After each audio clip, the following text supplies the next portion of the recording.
Gusto mo ba yung gano'n? Parang lechon. Gagawin ka lechon. Ano? Masarap mag-ano.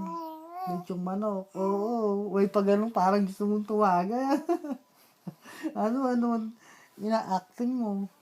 Ano yun? Oo. Ano? Manok. Lechon manok. Ay, gusto mo ng lechon manok. Ano? Kalapate. Ano ba gusto mo? Ano? Pabo. O kambing. Ano gusto mo? Ha? Ano gusto ng batang yan? Gusto mo si Kitty i-lechon natin? Ha? May pataas-taas ka pa ng kilo? Parang totoo. Talaga namang, nakikinig naman ako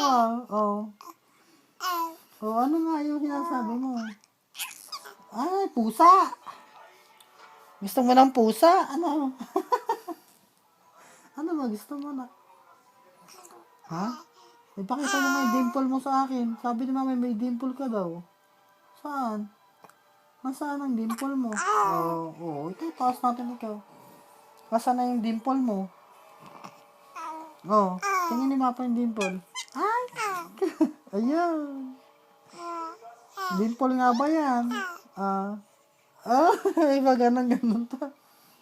Ano ba? Tingnan ko nga ulit.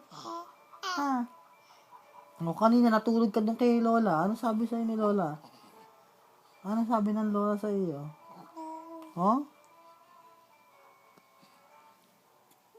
Ano sabi ng Lola? May matulog ka muna, anak.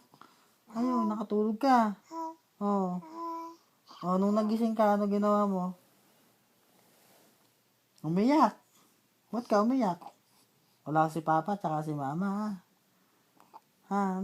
Nag-dryer kami ng damit mo, nak eh. Basa kasi yung damit mo. Dinryer namin.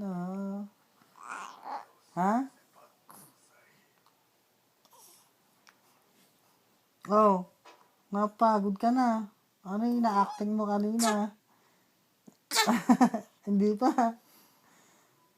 Ano sinasabi mo? Bukas may bisita ka nga dito. Si Keko. Maglalaro kayo ni Keko?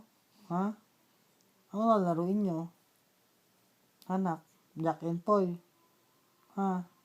Turuan kita mag Jack and Poy. Gusto mo? Hintayin mo muna bumaba yung kamay. Pag ganyan, saka mong hulihin. Ano? Ang sakit ng pwesto ko, Adi. Ang hirap ng pwesto ni Papa. Tingnan mo. Ikaw, di ka ba nahirapan dyan? Komportable ka lang. Anak.